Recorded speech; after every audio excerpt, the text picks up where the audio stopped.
Hind latest updates కోసం ఎల్లప్పుడూ చూస్తూనే ఉండండి 37 న్యూస్.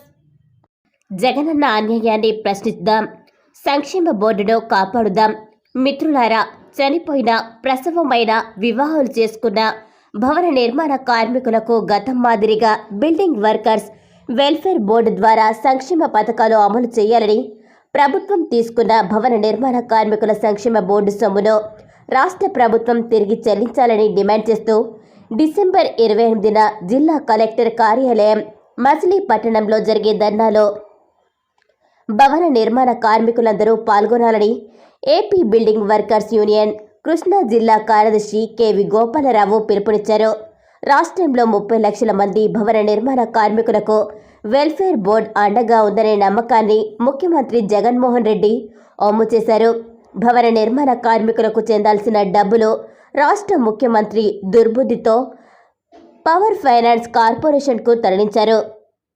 భవన నిర్మాణ కార్మికుల సొమ్మును భవన నిర్మాణ కార్మికుల సంక్షేమానికి ఖర్చు పెట్టాలి కానీ రాష్ట్ర ప్రభుత్వం జగనన్న నవరత్న పథకాలలో భాగంగా భవన నిర్మాణ కార్మికులకు కూడా ఇస్తున్నాం కదా అని ప్రత్యేకంగా ఇవ్వాల్సిన అవసరం లేదని మీరు వాదిస్తున్నారు. గతంలో భవన నిర్మాణ కార్మికులు ప్రమాదం జరిగి చనిపోయినా, వయోభారతంలో చనిపోయిన బిల్డింగ్ వెల్ఫేర్ బోర్డు నుంచి 80,000 రూపాయల నుండి 5,30,000 రూపాయల వరకు వచ్చేవి. మహిళా కార్మికులు వివాహం చేసుకున్న కార్మికుని కుమార్తెకు వివాహం చేసిన 20,000 రూపాయలు బిల్డింగ్ వెల్ఫేర్ బోర్డు ద్వారా కానుకగా వచ్చేవి. రాష్ట్ర ముఖ్యమంత్రి జగన్మోహన్ రెడ్డి ఇచ్చిన 1214 నెంబర్ మెమోతో ఆ పథకాన్ని ఆపు చేయబడ్డాయి. వైఎస్ఆర్ బీమాలో చనిపోయిన వారు కుటుంబ పెద్ద అయితే మాత్రమే ఇస్తున్నారు. కానీ భవన నిర్మాణ కార్మికుల సంక్షేమ బోర్డులో పేరు నమోదు చేసుకుంటే వారి కుటుంబ పెద్ద అయినా కాకపోయినా కుటుంబ సభ్యుడైన వెల్ఫేర్ బోర్డు ద్వారా 5 లక్షలు అందేవి. ఇదే రకంగా నవరత్న పథకాలు పేరు చెప్పి అందరికీ ఇస్తున్నాం కదా అనే బకాయింపుతో భవన నిర్మాణ కార్మికులకు వైసీపీ ప్రభుత్వం తీవ్రమైన ద్రోహం చేస్తుంది. గతంలో అమలైన పథకాలు మాత్రమే కాకుండా పక్క రాష్ట్రాల్లో అమలవుతున్నట్లుగా కార్మికుల పిల్లలకు స్కాలర్షిప్, భవన నిర్మాణ కార్మికులకు గృహ నిర్మాణాలకు మన బోర్డు ద్వారా లోన్లు, కార్మికుల కుటుంబాల్లో మహిళలకు కుటుంబిషన్లు తదితర కొత్త సంక్షేమ పథకాలు కోసం మనం పోరాడి సాధించుకోవాలి. అందుకే డిసెంబర్ 28న జిల్లా కలెక్టర్ కార్యాలయంలో ముందు జరిగే ధర్నాలో భవన నిర్మాణ కార్మికులందరూ పాల్గొని కోరికల సాధన కోసం బిల్డింగ్ వర్కర్స్ వెల్ఫేర్ బోర్డు ద్వారా పథకాలు తిరిగి ప్రారంభించుకోవాలని కృష్ణా బిల్డింగ్ వర్కర్స్ యూనియన్ పిలుపునిస్తుంది. కావున ఈ కార్యక్రమంలో భవన నిర్మాణ కార్మికులందరూ పాల్గొని జయప్రదం చేయాల్సిందిగా బిల్డింగ్ కార్మికులకు కెవి గోపాలరావు విజ్ఞప్తి చేశారు. భవన నిర్మాణ కార్మికుల సమస్యల మీద ఈ నెల 28వ తారీఖున కృష్ణా జిల్లాలో ఉన్నటువంటి అన్ని మండలాల నుండి బిల్డింగ్ రంగంలో పనిచేస్తున్నటువంటి ప్రతి ఒక్క వృత్తిదారులు కూడా ధర్నాకి పాల్గొంటున్నారు. ప్రధానంగా వైఎస్ఆర్ ప్రభుత్వం వచ్చిన నాటి నుంచి బిల్డింగ్ కార్మికులకు ఏదైతే సంక్షేమ బోర్డు ఉందో ఆ సంక్షేమ బోర్డు ద్వారా ఇచ్చేటువంటి క్లెయిముల్ని ఆపేసి మేము వైఎస్ఆర్ పథకాలు ఇస్తున్నాం, నవరత్నాలు ఇస్తున్నాం అనే ఆలోచనతో వాళ్ళు పక్కన పెట్టడం అనేది జరిగింది. ఈ పథకాలకి సంబంధించి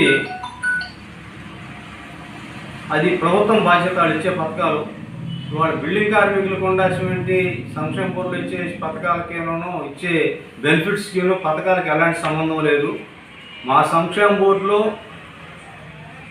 ఉండాల్సినటువంటి పథకాలు బిల్డింగ్ కార్మికులకి వాళ్ళ ఇంట్లో వాళ్ళ పెళ్ళైనా, డెలివరీ అయినా, సబ్సిడీ చేసినా, సరిగ్గా సరిపోయినా, యాక్షన్ చూపినా సరిపోయినా కానీ వాళ్ళకందరికీ ఇచ్చేటువంటి బోర్డు మా బోర్డు. ఈ బోర్డులో ఉన్న డబ్బులు కూడా నిర్మాణాలు చేసినాక యజమానులు సెస్ కట్టిన డబ్బులే కానీ ప్రభుత్వం ఇచ్చిన డబ్బులు అయితే కాదు.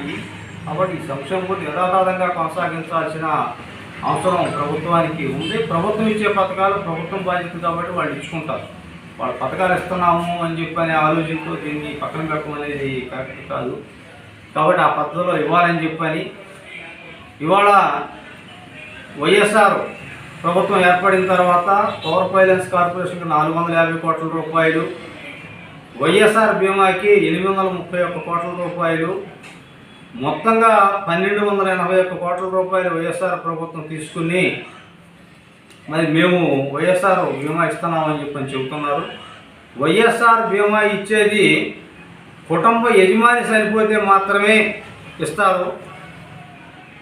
బిల్డింగ్ వర్కర్స్కి సంబంధించినటువంటి బిల్డింగ్ రంగం నిర్మాణంలో చేసే కార్మికులు సంక్షేమ బోర్డులో చేరిన ప్రతి ఒక్క కార్మికుడు కూడా 18 సంవత్సరాల నుంచి 60 సంవత్సరాల వరకు ఏ కార్మికుడు చనిపోయినా కానీ సహజ మరణానికి ఇచ్చే బెనిఫిట్ కానీ అట్లాగే యాక్సిడెంట్ పైన వచ్చే బెనిఫిట్ కానీ వస్తున్నాయి.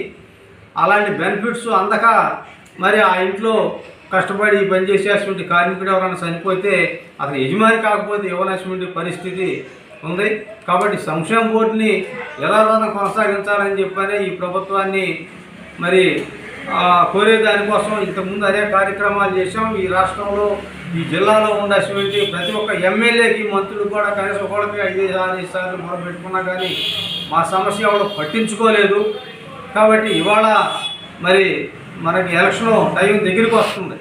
ఈ ప్రభుత్వం ఉండగానే దీని సంగతి ఏంటి, మా బోర్డుని ఏం చేయదలుచుకుంది ఈ ప్రభుత్వం, ఇది కొనసాగిస్తుందా అనే విషయం తేల్చుకునే దానికోసం మేము ఈ కార్యక్రమాన్ని ప్రారంభించాం. కాబట్టి ఇవాళకైనా ప్రభుత్వం మా సంక్షేమ బోర్డు పథకాలన్నీ కూడా ఇవ్వాలని చెప్పని తెలియజేస్తూ మరి జిల్లాలో ఉన్నటువంటి భవన నిర్మాణ కార్మికులందరూ కూడా 28వ తారీఖు డిసెంబర్ 28వ తారీఖున కలెక్టరేట్ దగ్గర జరిగే ధర్నా కార్యక్రమంలో పాల్గొని కార్యక్రమాన్ని జయప్రదం చేయాలని చెప్పని కోరుతున్నాను.